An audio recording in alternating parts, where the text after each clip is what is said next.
Go ahead and start it. You can start it now. Are you guys ready? We're ready to start it. Hi, my name is Taylor Kingston, and welcome to our first episode of Catholic Catch-Up. I work for the Archdiocese in the Office of Youth and Young Adult Ministry, and today on our first episode we have Father Mark from Immaculate Conception, yay, and Father Praem from the Norbertine Abbey. So, can you all tell us a little bit about yourself, Father Mark? Sure. So I just recently moved to Albuquerque, as you all know, this summer. I was ordained June 10th, and Albuquerque has been my first priestly assignment. I'm a Jesuit, a member of the Society of Jesus, and have been for just over 11 years now. So I was assigned here as the associate pastor at Immaculate Conception downtown. I grew up originally in Texas. I'm from Houston, hence the boots. Previous to this, I was assigned to our novitiate in Grand Coteau, Louisiana for 2 years. From there, I did my philosophy studies at St. Louis University, taught for 3 years in Houston at Straight Jesuit, the Jesuit school in Houston, and then did my theology studies at Boston College. And I'm so happy to be here in Albuquerque, and it's been a blast, and it's been great getting to know everyone, and I love it. Cool. Father Praem, can you tell us a little bit about yourself? Sure. Unlike Marcus, who just got to Albuquerque, I'm born and raised here, so I've been here most of my life. I'm a Norbertine priest at Santa Maria de la Vid Abbey here in Albuquerque, and went to UNM with a Lobo, did my graduate studies in theology and then in social welfare in Chicago, and there did some work with homeless ministries and Catholic charities and things like that, and then came back here, ordained about 2.5 years ago now, and I've served kind of in different capacities around the Archdiocese, at our Abbey, in Vocation's ministry, young adult ministry, at Our Lady of the Most Holy Rosary, and for a time also at the Catholic Foundation, doing program development stuff for kind of anti-poverty programs in rural communities. So. Okay, nice. So you all live in community? We do, yeah. So What's that like? Both the Jesuits and the Norbertines live in community, and our community life looks a little different. But I guess I can talk for a moment about Jesuit community life. So part of our mission as Jesuits, is the community we're assigned to. It's a very important part of what we do, not just the work that we're assigned to, but the mission or the community, I should say, as well. So I'm here at the Immaculate Conception Albuquerque community. In some of our cities, we have 3 or 4 places we work in one community. In other cities, we've got 4 or 5 communities, each associated with a different apostolic work. So it just depends. But here in Albuquerque, we have one place we work, Immaculate Conception, and one community associated with that, and it's the Albuquerque Jesuit community. So there's 5 of us here. I'm the youngest, and the rest of my community has had a lot more experience than me, and that's part of the reason I was sent here.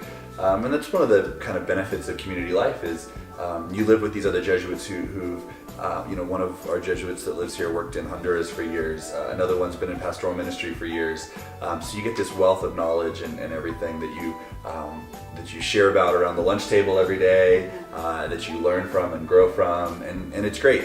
And so I love community life. It's kind of our family, right? It's the people that we live with, and it really is blessed time because if you're a lay person and you have a roommate, you pick that person generally, right? This is a lot more like going to college and going potluck freshman year. You just end up in a community, and whoever's there is there, whoever else is assigned there.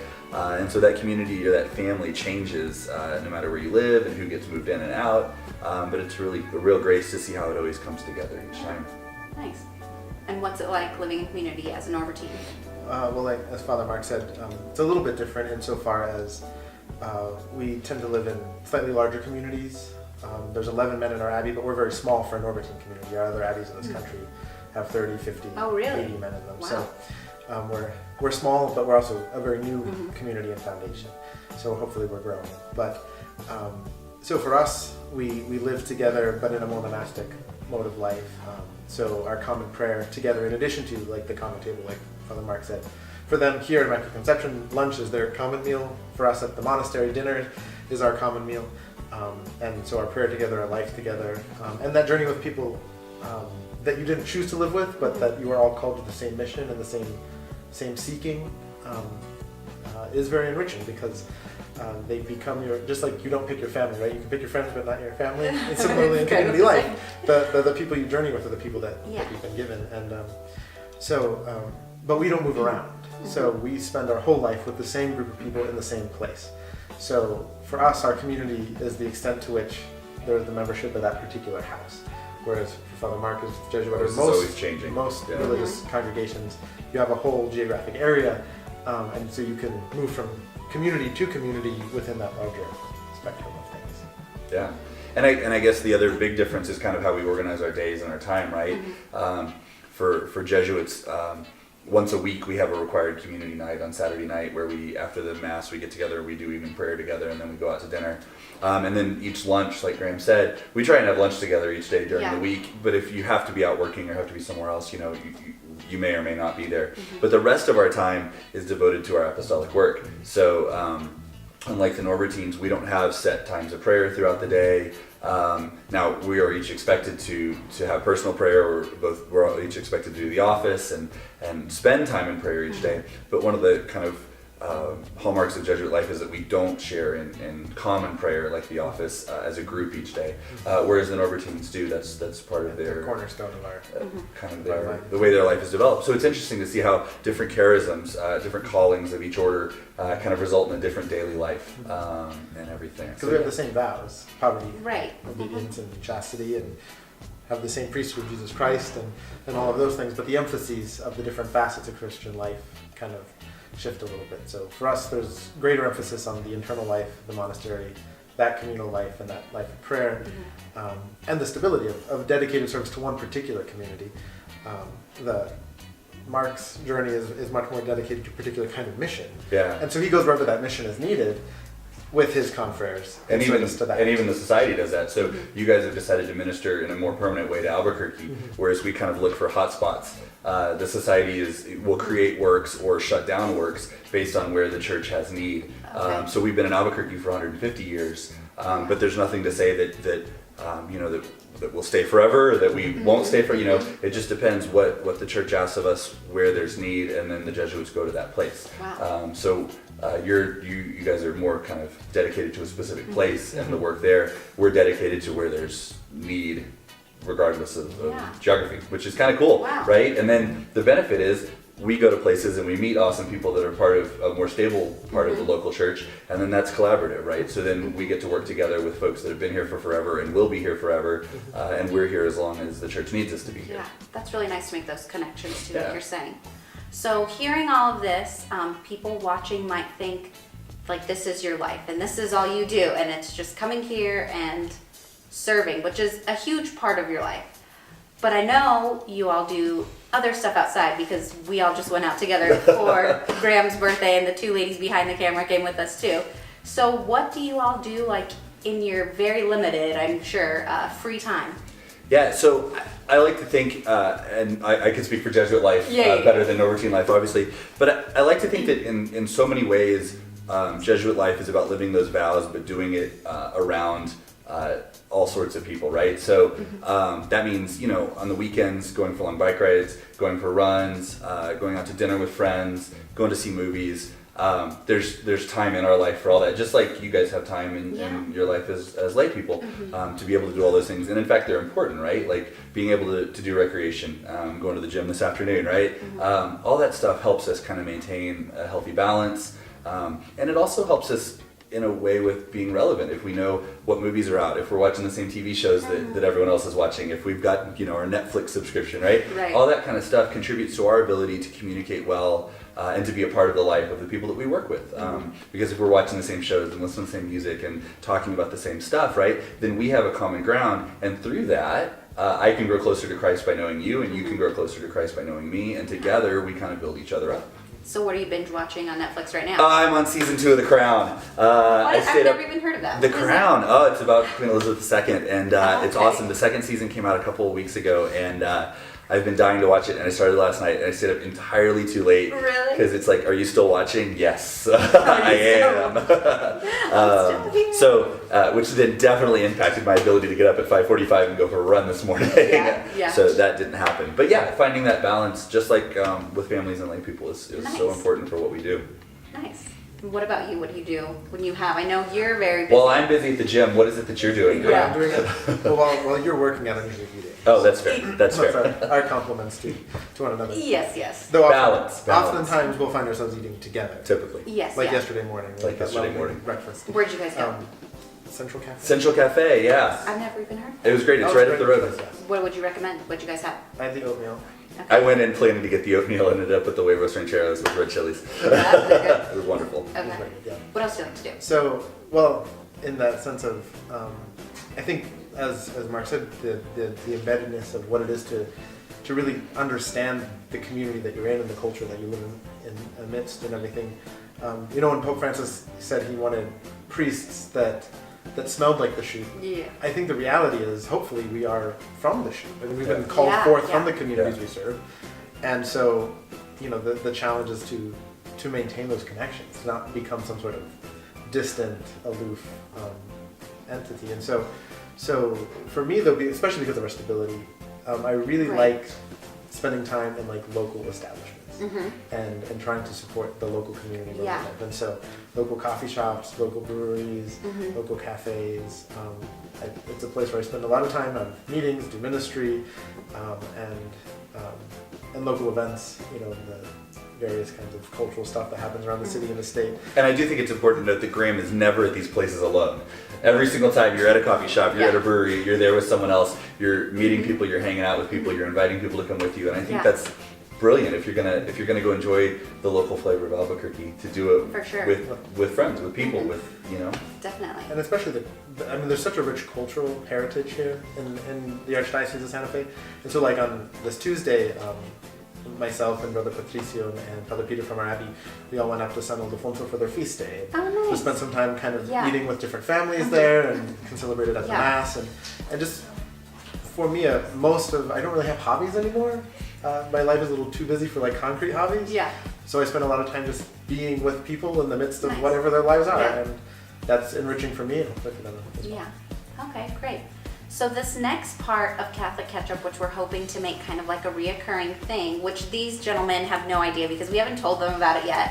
But what we're gonna do each Catholic Catch-Up episode is have a sort of YouTube challenge. Okay. No, we're not doing the Tide Pod challenge. No Tide Pods, Okay, no ice buckets? No ice ice buckets, buckets. no Tide No, Pods. no. It's still January. So No, so we're not doing that. So of no wet course, habit contest.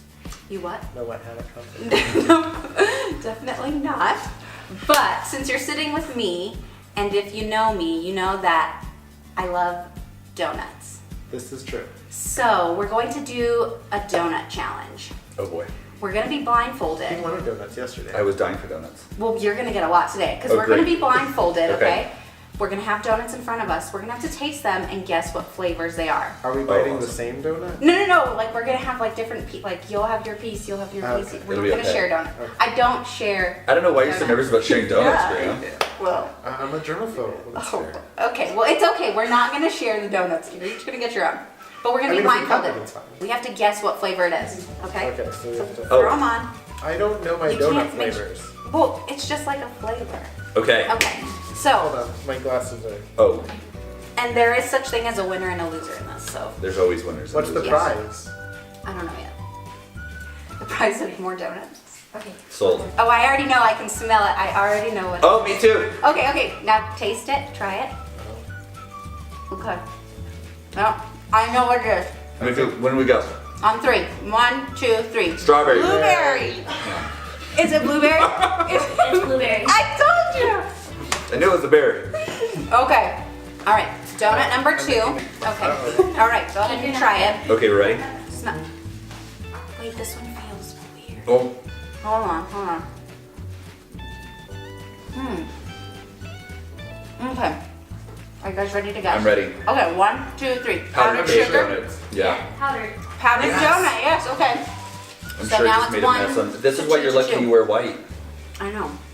It's one of the few times wearing white is an advantage. Okay. Oh, what is it? What is it? Oh, what? Oh my gosh. Wait, is it time? Yeah. Well, Oh. no. We don't guess. Yeah. Try it. What? I don't think I've ever had this one because this smells pretty good. Oh my gosh. It smells savory but tastes sweet. Oh god. This is horrible. This is not good. Are we ready to guess? Yeah, 1, 2, 3. Coconut. Vomit. What is it? Toasted coconut. Yeah. I love toasted coconut. This tastes horrible. This is not good. It tastes like coconut shrimp, Oh, Oh. like the texture. that's horrible. No one should have to live like that. Okay, ready for the next one? Yes. This is. Oh, I can smell. What is this? Okay, are you ready to guess? Yes. Okay, 1, 2, 3. Cinnamon Glaze. sugar. What did you all say? Cinnamon sugar. I said glaze. I smell the cinnamon, but I don't Nothing. It's taste none of those. It's apple fritter. Apple fritter. Oh. I was gonna Okay. say apple. Well, but- because I can smell Okay. the cinnamon, but I can't taste the cinnamon. Okay. So we all lost that one. the apple began. It kind of has an appley finish. You know. It ends with an apple. Yes. Oh wait, I think I know. It is a full one. I know. Duh. Okay, 1, 2, 3. Boston Chocolate cream. frosted sprinkles. Yes. You could taste the chocolate frosting. Wait, there's no cream in and the it? sprinkles. There's What? What are you eating? It was delicious. How did They're- you find cream? Yeah. I don't That was the know. frosting. You're tasting the Those are the chocolate frosting. frosting and the sprinkle. You can taste the crunch. Well, definitely, I got the sprinkle. Delish. Darn. Ew. Okay. You know what it is. It's like strawberry jam. It's a jelly-filled donut. Yeah. Right? Yeah. But I can't identify the jelly. I really don't like jelly-filled donuts. It's Cherry just jelly? Cherry? Wait, don't say it yet. Should I say it yet? Oh no, you say it, yeah. Who, me? Yeah, you. Is it lemon? I don't think it's no. It's like it's No, tart. It's like it cherry has to or be strawberry. cherry, yeah. Maybe cherry. Okay. That's kind of a reddish flavor. What is it? It's just a jelly donut. Yeah, but what is You the guys, jelly? You guys are getting very particular. What color is the jelly? I didn't see it. Is that Yeah, that's it? it. So we can take these off. Yes. I didn't see Oh, it. yes. Oh, gosh. Oh my I gosh. think Taylor won. I win. What is that? Yay. This pile. Oh. Thank you all for being such good sports. That was an incredible game. So if you all have any ideas for the next challenge, or if anyone watching has any ideas for our next Catholic Catch-Up challenge, let us know. Tide Pod challenge though, Off limits. not happy. No. It's a challenge enough for me to do laundry, so I'm not Yeah. about to waste the We do time. a ketchup challenge. A ketchup challenge? We'll come up with something. Hot dog eating. Watch the next episode. Hot Well, because dog you have eating your hot dog event coming ketchup. up. Yeah. That's true. You guys When should is come that? join us. It's the last Sunday of every month at Immaculate Conception downtown after our 5 p.m. Sunday Mass. We have Mass and then a hot dog Nice. social, and it's a blast, so come join us. Okay. Hey Graham, what's coming up in the Archdiocese? Well, we have on February 1st, a Thursday, at 7 p.m., Come to Christ, an evening of. PWA, Praise, Worship, and Adoration. So that's at 7 p.m. at the Abbey. Then February 10th, early in the morning, we have Christ in the Community at the Valentine Balloon Rally for friends and lovers. Both it sounds and. super corny, but it's going to be It's fun. gonna be cute. It's gonna be. And then February 16th is Tuesday in the Desert at 7:30 at the Abbey if you want a nice evening for some silence and scripture reading and some songs. Should be fun. And then the last Sunday of every month, At Immaculate Immaculate Conception Conception, downtown. Mass at 5 Mass. p.m. Hot dog social to follow. then you can eat real ketchup, not just watch ketchup. Ketchup challenge. Ketchup challenge. Yeah. Thank you all for joining us this week. It's been a blast. We look forward to seeing you again soon.